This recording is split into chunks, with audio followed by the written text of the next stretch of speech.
जय गोपीजन वल्लभा गिरिवरदारी यशोदानंदन ब्रज जन रंजन यशोदानंदन ब्रज जन रंजन यमुना तीरा वनचारी यमुना तीरा वनचारी जय राधा माधवा कुंज बिहारी जय राधा माधवा कुंज बिहारी हरे कृष्ण कृष्ण कृष्ण कृष्ण हरे हरे हरे राम राम राम हरे हरे हरे कृष्ण कृष्ण कृष्ण कृष्ण हरे हरे हरे राम राम राम हरे हरे हरे कृष्ण कृष्ण कृष्ण कृष्ण हरे हरे हरे राम राम राम हरे हरे हरे कृष्ण कृष्ण कृष्ण कृष्ण हरे हरे हरे राम राम राम हरे हरे हरे कृष्ण कृष्ण कृष्ण कृष्ण हरे हरे हरे राम राम राम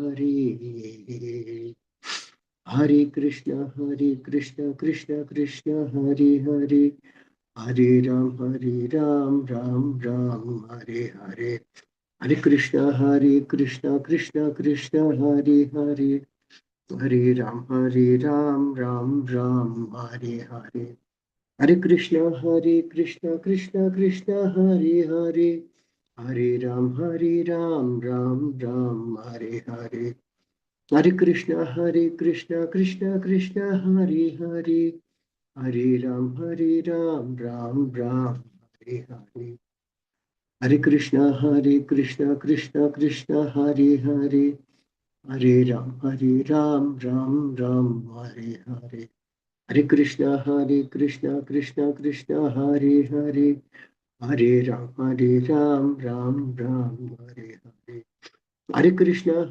कृष्ण कृष्ण कृष्ण हरे हरे हरे राम राम हरे हरे हरे कृष्ण कृष्ण कृष्ण हरे हरे हरे राम राम हरे हरे हरे कृष्ण कृष्ण कृष्ण हरे हरे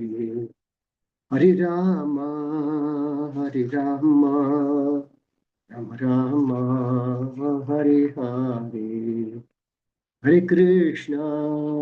हरे कृष्ण कृष्ण कृष्ण हरे हरे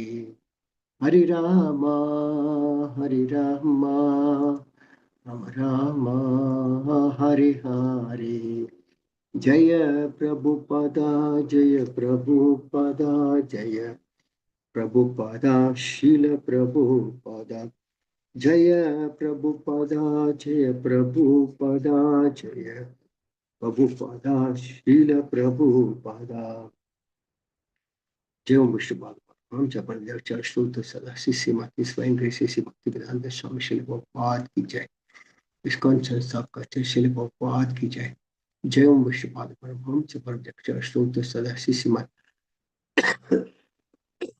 भक्ति सिद्धांत सरस्वती गोस्वामी महाराज प्रभुपाद की जय। जय ओम विश्वास स्वयं ग्रेस भक्ति सिद्धांत सरस्वती गोस्वामी महाराज प्रभुपाद की जय। जय ओम विष्णुपाद श्री गौर किशोर दास महाराज की जय। जय ओम विष्णुपाद सच्चिदानंद श्री भक्ति विनोद ठाकुर की जय।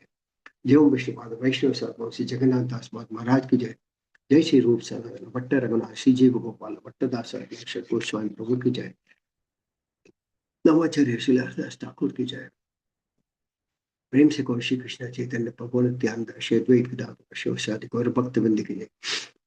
श्री श्री राधा कृष्ण गोपिनाथ श्याम कुंड राधा कुंड गिरि गोवर्धन की जय। श्री श्री गौरांगी बेंगलोरीश्वर भगवान की जय। श्री मायपुर धाम की जय। श्री वृंदावन धाम की जय। गंगा माई की जय। यमुना माई की जय। भक्ति देवी की जय। तुलसी देवी की जय। अनंत कोटि वैष्णव वंद की जय। श्री हरिनाम संकीर्तन की जय। ग्रंथ श्रीमद भागवतम की जय। इस्कॉन पद्म गुरुवृंद की जय। समावेद भक्त वृंद की जय। गौर प्रेम वंदे Hari Hari. All glories to the असम। ऑल ग्लोरीज टू द असम। ऑल ग्लोरीज टू द असम। All glories to Shri guru and Shri Gauranga. All glories to Shri की जय। ओम नमो भगवते वासुदेवाय। ओम नमो भगवते वासुदेवाय। ओम नमो भगवते वासुदेवाय। नारायणं नमस्कृत्य नरं चैव नरोत्तमं देवीं सरस्वती व्यासं ततो जयमुदीरयेत्।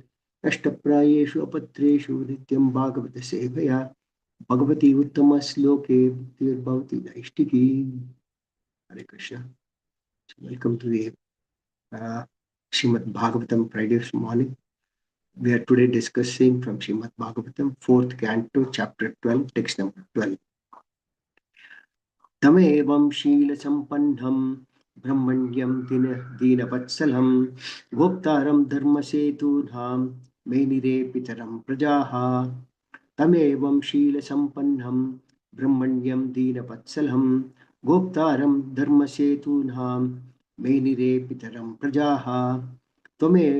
तमेव शीलसम्पन्नं ब्रह्मण्यं दीनवत्सलं गोप्तारं धर्मसेतूनां मेनिरे पितरं प्रजाः। Translation Srila Prabhupada ki jai.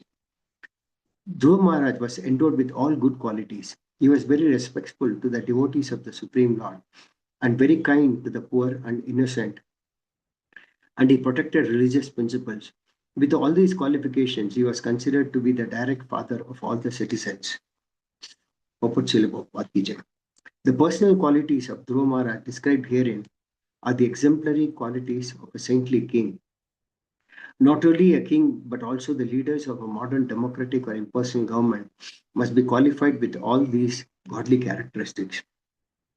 Then the citizens of the state can be happy. It is clearly stated here that the citizens thought of Dhruva Maharaj as their father, as a child depending on the able father, is completely satisfied. So the citizens of the state being protected by the state or the king should remain satisfied in every respect. At the present moment, however, there is no guarantee by the government of even the primary necessities of life in the state, namely the protection of the lives and property of the citizens. One word is very significant in this connection: Brahmanyam. Dhruva Maharaj was very devoted to the Brahmanas who engage in the study of the Vedas and thereby know the Supreme Personality of Godhead. They are always busy propagating Krishna consciousness. The state should be very respectful to societies that distribute God consciousness all over the world. But unfortunately, at the present moment, there is no state or government support given to such movements. As for good qualities, it is very difficult to find anyone in state administration with any good qualities. The administrators simply sit in their administrative posts and say no to every request, as if they were paid to say no to the citizens. Another word, Dina Vatsalam, is very significant also. The head should be very kind to the innocent. Unfortunately, in this age, the state agents and the presidents draw good salaries from the state and they post themselves as very pious, but they allow the running of slaughterhouses where innocent animals are killed. If we try to compare the godly qualities of Dhruva Maharaj to the qualities of modern statesmen, we can see that there is no actual comparison. Dhruva Maharaj was present in the Satya Yuga, as will be clear from the next verses. He was the ideal king in Satya Yuga. The government administration in the present age is bereft of all godly qualities. Considering all these points, the people today have no alternative but to take to Krishna consciousness for protection of religion, life, and property.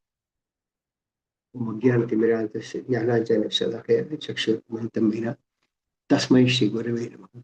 Shri Chaitanya Manopishtam Sthapitam Ena Bhuta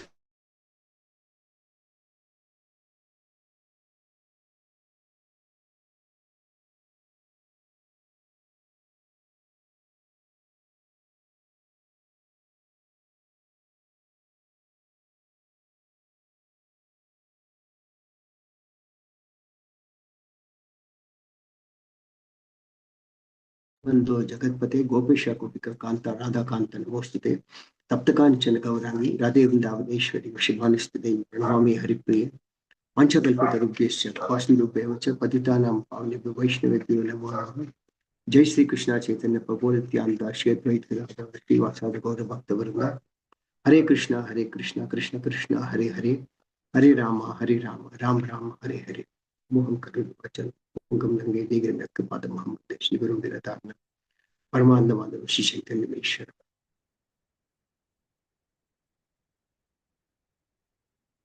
Hare Krishna. So in these lokas, we see some of the divine qualities of Dhruva Maharaj. And today's sloka is mentioned as to how he had all the godly qualities. Means there is mentions in the Srimad Bhagavatam itself as to how one practices devotional service. He starts developing all the good qualities. And here some of the qualities are mentioned here.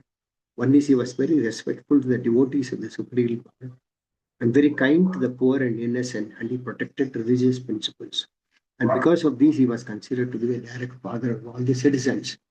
Now, here the point is that uh, when one practices devotional service and as he gradually advances gradually, he reaches a stage where he starts developing these qualities.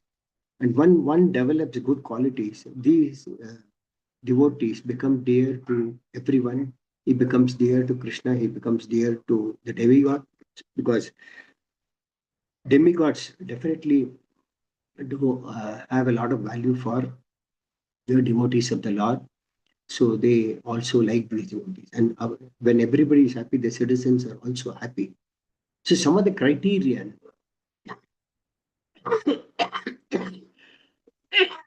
for keeping the citizens happy is mentioned here. Now, there is also a quote in Bhagavad Gita, chapter 12, text 13 and 14.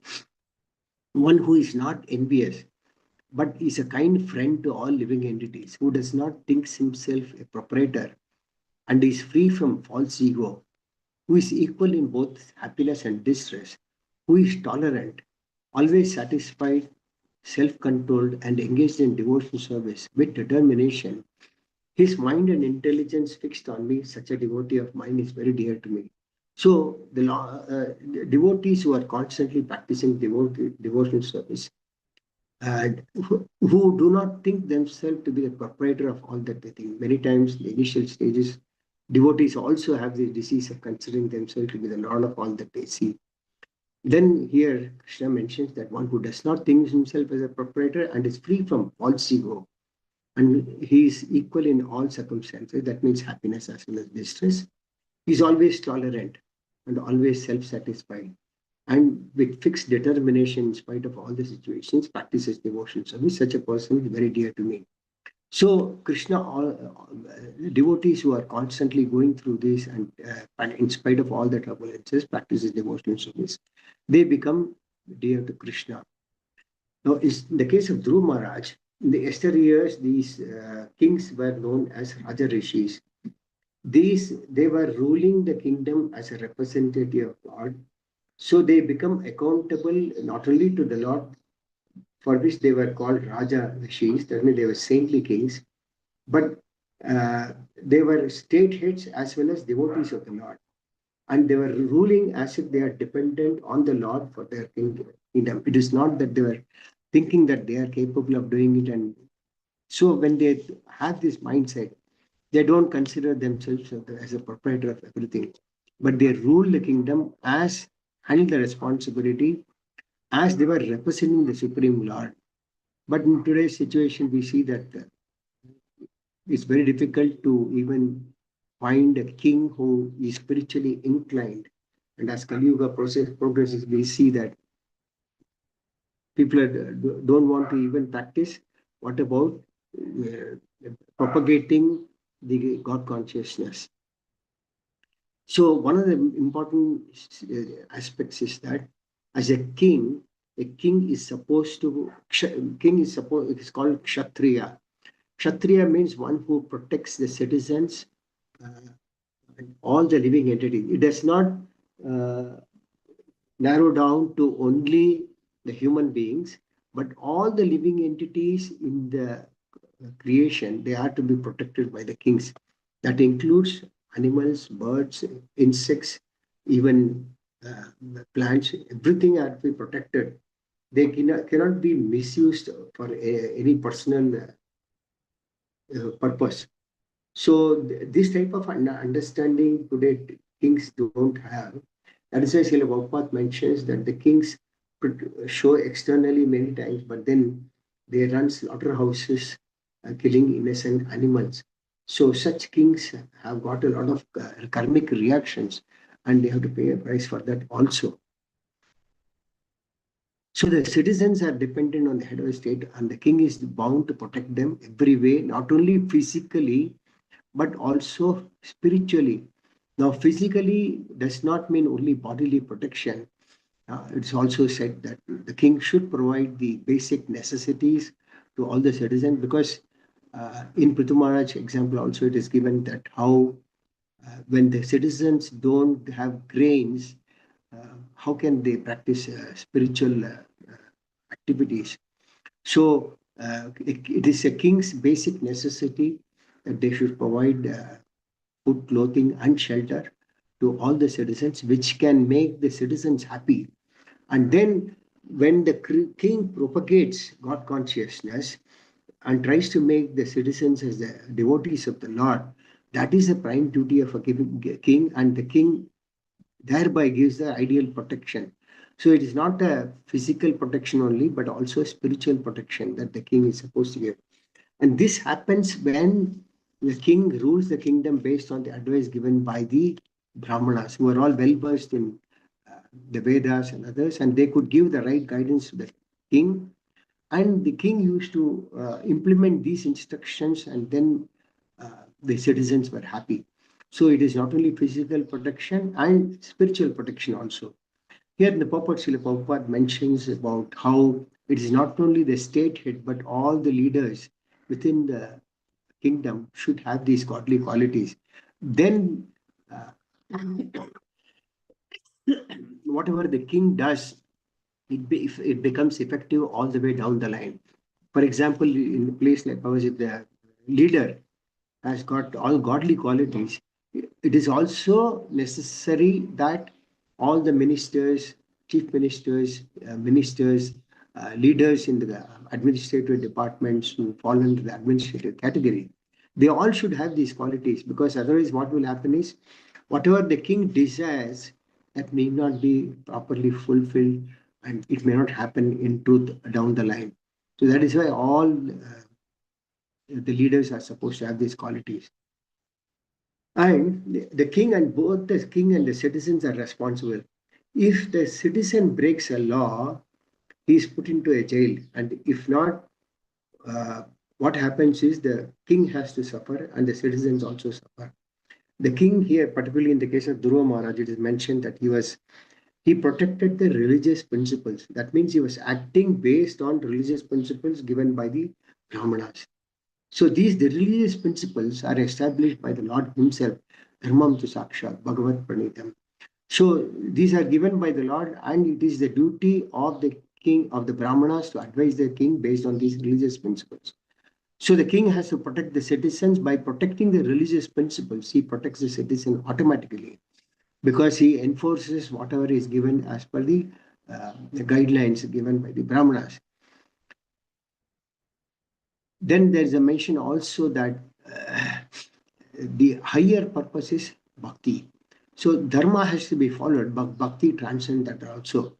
So now in the case of Yudhishthira Maharaj, there is an example given that he accepted every living entity as his praja, as his own children, and he is responsible for their welfare and their protection, whether it is be trees or animals. So similarly, Dhruva Maharaj protected all the living entities. That is why he was very dear to the Lord. There is also a quote that king just cannot extract taxes, but he has to ensure that the citizens become God conscious. And any king who does not teach his citizens about their respective duties in terms of varna and ashrama, but simply extracts tolls and taxes, he is liable to suffer for the impious activities which have been performed by the citizens. That means that a king cannot just levy taxes, but he should also propagate God consciousness, and he must make the citizens follow the varnasrama system. But if he doesn't do all these things, then what happens is that he has to suffer for whatever impious activities that are performed by the citizens. So in this case, what happens is that the king degrades and he loses his own fortune also. And if a king neglects to give such instructions and simply satisfied with levying taxes, then those who share in the collection, namely all the government servants and the head of the state, are liable to share in the impious activities of the general masses. That means not only the king, but everyone in the government setup, the head of the state, the servants, everyone share the impious activities of the general masses. So that is the reason we see that many times leaders are shot, leaders are killed. So many things are happening because they take the results of the impious acts of the citizen, but they collect a lot of money in the form of taxes. This is the reason, because if they collect taxes, they are bound to protect the citizens. One example in during Sri Chaitanya Mahaprabhu's time was there was a devotee called Vasudeva Datta. He was not a state head, but still he said that he wants to take the sinful reaction of all the living entities. And when Sri Chaitanya Mahaprabhu heard this statement, he became very, very pleased with Vasudeva Datta, because Vasudeva Datta exhibited this compassionate nature. And this can happen only in the one when the one who is ruling has got this nature. So that is why, if you look at Dhruva Maharaj, Prahlad Maharaj, Prahlad Maharaj also wanted the Lord to bless all the citizens. So this is how those who, the Kshatriyas who are handling the state matters, they were all compassionate and they propagated God consciousness and they wanted everyone to follow the Varnasrama system. It is mentioned, there is a quote that one time Srila Prabhupada called the editors of the Back to Godhead magazine, and he told them, you should systematically show the leaders whom they should take shelter of. Unfortunately, people don't know whom they should take shelter of. People knowingly or unknowingly take shelter of someone or the other. So they take shelter of illusory leaders like the scientists, psychologists, etc. And their views are illusory. And that is why there is a constant tension between the state and citizens, because the real shelter is not there. If you see today in this particular application of this important statement by Srila Prabhupada, what he says is that people don't know whom to take shelter of. They take shelter of sometimes politicians, sometimes scientists, sometimes psychologists, and sometimes so many people. So there is a constant difference of understanding between the citizens and the state. We see therefore strikes, riots taking place somewhere, strikes taking place somewhere on various grounds. So there is a constant tension between the administration and the citizens. So there is mention that not only a king, everybody must be qualified with all these godly qualities. But these days we see that people pay the price, pay some money and get seats in the government organization or authorities. So the state can never be happy like that. But when a king rules as per the religious principles, then the citizens, the Lord, the demigods, everyone becomes happy, because the devotees of the Lord are also dear to one and all. Another important point that is mentioned is that Dhruva Maharaj was respectful to all the devotees of the Lord. That means basically here it is mentioned about the Brahmanas. So when he respects the Brahmanas who respect religious principles, then automatically everything becomes perfect, because the Brahmanas then advise the king to rule as per religious principles. Dhruv Maharaj was also very kind to the poor and the innocent, is also one of the important qualities. We look at some of the examples in from Srimad Bhagavatam itself. There was a great king in the name of Rantideva. This Rantideva is famous both in this world and the next. He was glorified not only for in the human society, but in the society of the demigods also. Rantideva was such that he never endeavored to earn anything. He would enjoy whatever he got by the arrangement of providence. But when guests came, he would give them everything. So that way he underwent a lot of suffering in the process. And so also the members of his family. We, it's very difficult to find such personalities in today's world. So it is mentioned that he and his family members sometimes shivered for want of food and water. But Rantideva was always cheerful and he was always sober. So one time, after fasting for about 48 days, in the morning, Rantideva received some water and some foodstuffs made with milk and ghee to break the fast. But when he and his family members were about to eat, at that time a Brahmana guest came. And because Antideva perceived the presence of the Lord everywhere and in every living entity, he received the guest with faith and respect and gave him a share of the food. So when the Brahmana came, Rantideva felt that he should give a part of the food to the Brahmana who had come, so he gave away. Then thereafter, he thought that he should start having his food to break the fasting. So he started dividing the food among his relatives, and when he was about to eat his own share, a Shudra came at that time. Seeing the Sudra also as a representative of the Supreme Personality of Godhead, he gave his share of food to the Shudra. And then thereafter, Rantideva he thought that the balanced food is there. It is better to give them to the dogs who had come as guests. So the king offered them all respects and obeisance. Then some drinking water was remaining, and there was only enough to satisfy one person. But when the king was just about to drink it, a Chandala appeared and said, "O king, although I am low born, kindly give me some drinking water." So, seeing this, the pitiable condition of the poor, fat, tired Chandala, Rantideva spoke the following Nectarian words. He says, I do not pray to the Supreme Godhead for 8 perfections of mystic yoga, nor for salvation from repeated birth and death. I only want to stay among all the living entities and suffer all the distresses on their behalf so that they may be freed from suffering. Then, by saying so, he offered that water to maintain the life of this poor Chandala who was struggling to live. And so he became, by offering this, it is said Rantideva became free from all hunger, thirst, and fatigue, lamentation, and illusion because he was transcendental to his bodily platform. So even though it is said that Rantideva was on the verge of death because of his thirst, he gave his portion of water to the Chandala without hesitation because of his kindness and sober attitude to the citizens.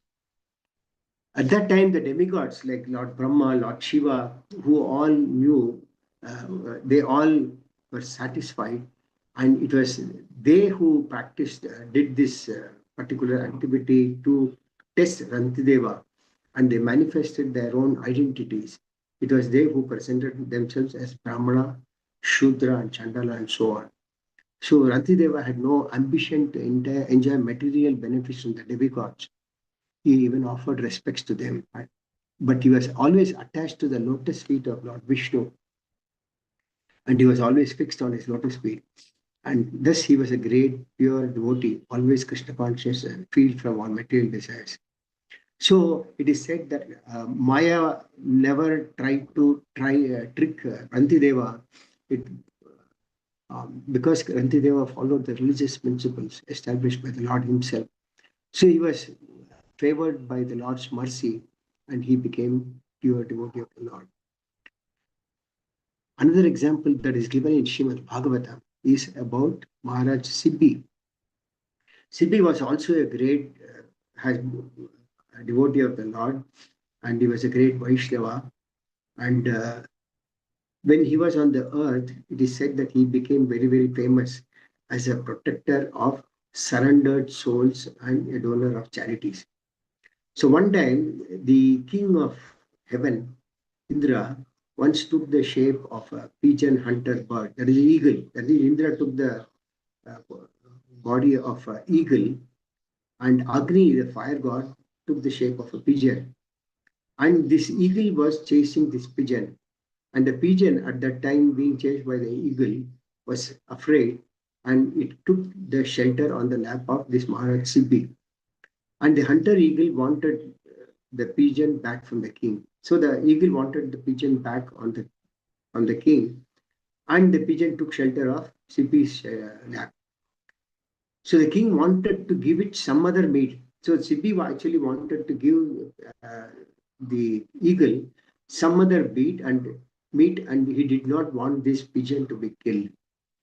But the eagle refused to accept the king's offer.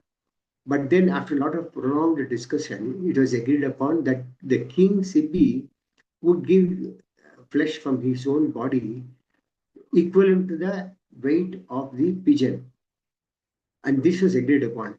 So the king began to cut this flesh from his body to weigh the same balance equivalent to the weight of the pigeon.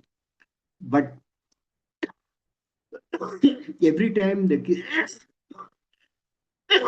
King Sibu would offer his bodily flesh to the pigeon, the pigeon's weight would become heavier and heavier, and the king would then put his bodily flesh more and more to equate with the weight of the pigeon. And then, when the king of heaven saw, and Agni also saw this, they were very pleased with King Sibi, and they disclosed their identity, and the king was blessed by both of them. Not only that, after seeing this incident, Narada Muni also glorified Sibi for his great achievements, especially in charity and protection. So this is how the kings of the Esther years used to protect their citizens at any cost, even if it comes to the cost of sacrificing their personal interest. These are all some examples from Srimad Bhagavatam. We may not find such examples in Kali Yuga, but of course, Prabhupada mentioned that considering all these, there is no other option but for the citizens to take up the Krishna consciousness. Maybe at some point of time, when the citizens take up Krishna consciousness, the king also might become a Krishna conscious person at some point or the other. So, Dhruva Maharaj had all these qualities, and the citizens were looking at him, Dhruva Maharaj, as their father. Just as a child depends on his father, the citizens depended on the king for their protection, and they remained satisfied in every respect. If you see the character of Dhruva Maharaj himself, though he started with a material desire, uh, but he ended up performing a lot of austerities. And when he saw the personality of God in himself, he lost all his material desires. In fact, he became repentant for having asked a lot some benedictions, material benedictions. Srila Prabhupada mentions also that Dhruva Maharaj was very dear to the word Brahmanyam means Dhruva Maharaj was very devoted to the Brahmanas who engaged in the study of Vedas. Therefore, by studying the Vedas, they become well versed regarding the knowledge of the personality of Godhead. And then when the Brahmanas advise the king regarding the Vedic knowledge, it becomes easier for the king to ask the citizens to follow the Varnasrama system, and thereby gradually make all the citizens Krishna consciousness. So when everybody becomes Krishna conscious, then the citizens become happy. Citizens become happy, the king become happy, all the leaders become happy, by which the demigods and even the Lord becomes happy. Another important point is mentioned in this sloka is that Lord is Dila Vatsalam. That means the state head should be very kind to the innocent also. Not only the state head, the state agents, the presidents, everyone should be kind to the innocent. And now Srila Prabhupada mentioned that they draw huge sums of salaries, but at the same time they are running a lot of slaughterhouses where innocent animals are killed. So that is why we see a chaos in the society.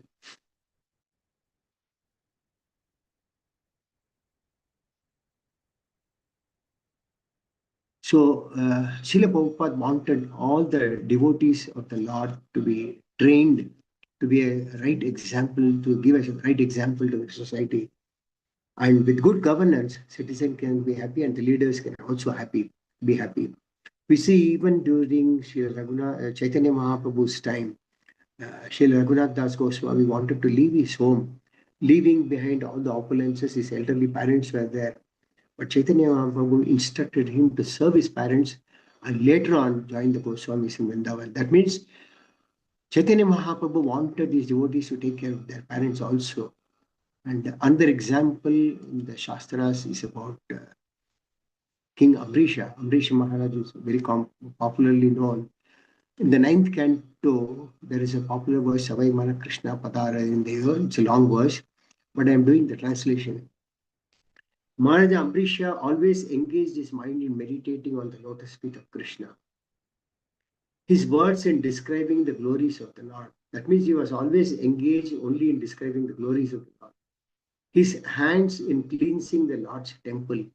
That means he was a king, but he was always engaged in cleaning the Lord's temple. And his ears in hearing the words spoken by Krishna or about Krishna.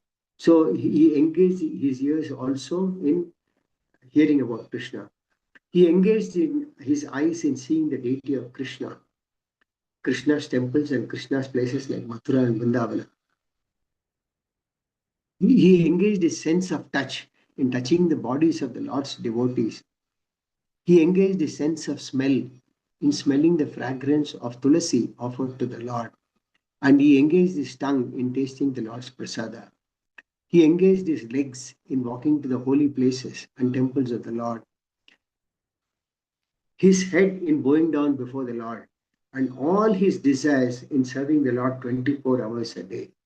Indeed, Maharaja Ambrisha never desired anything for his own sense gratification. So this was a perfect quality of Ambrish Maharaj, that he never had any personal desires, but he engaged all his senses in serving the Lord.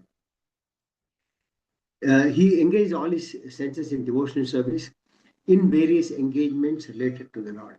That is the way to increase attachment for the Lord, and he being completely free from all material desires. If you look at the Kshatriyas today, they have a lot of material desires to acquire. So that is why we see so many politicians getting involved into so many land scandals and this, that, so many scandals, because the first thing that anyone wants to do once he sits in a position is that he wants to accumulate. Now, that accumulation happens generally with a lot of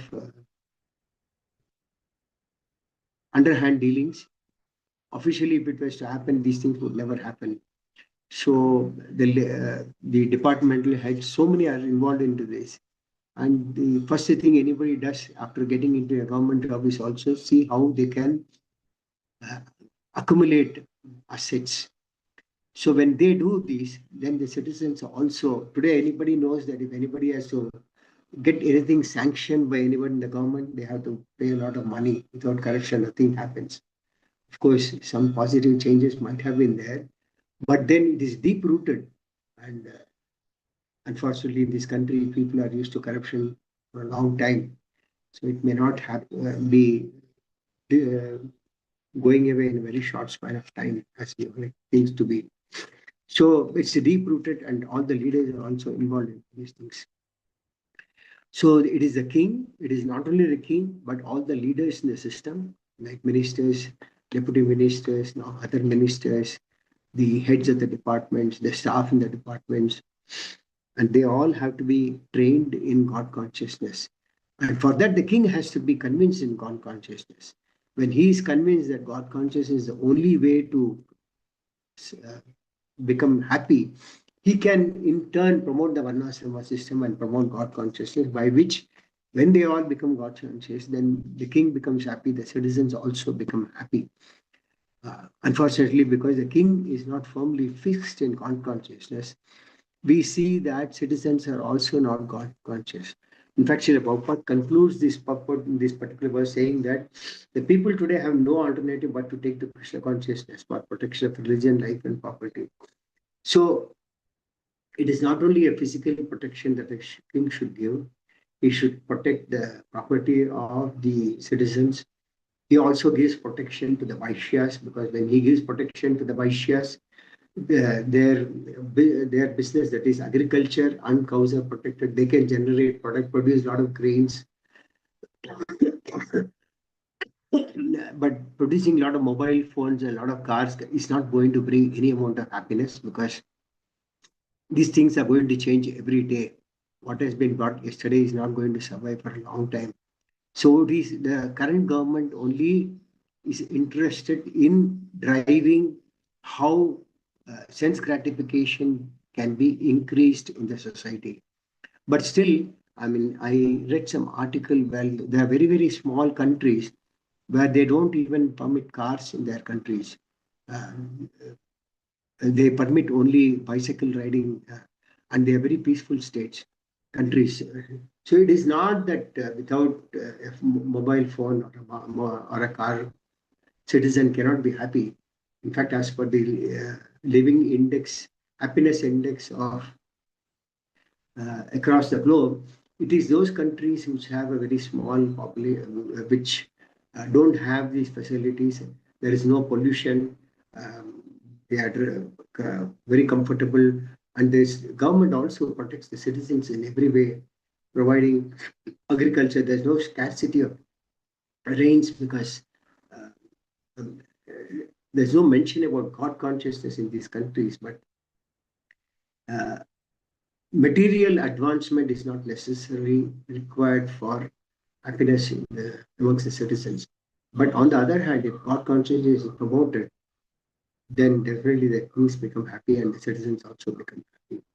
So with this, I conclude the class for the day. Most important thing is that the godly qualities in the king that is required, which was there in Rome, because of which the citizens could be happy. So thank you all very much. If you have any questions, comments, you can ask me.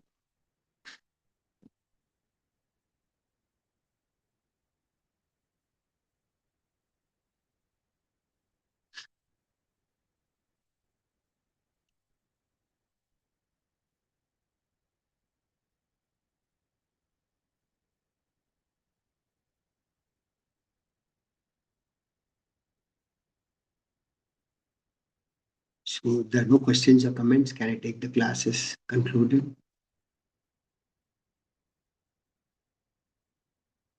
Thank you all very much. Grantat Srimad Bhagavatam ki jai. Srila Prabhupada ki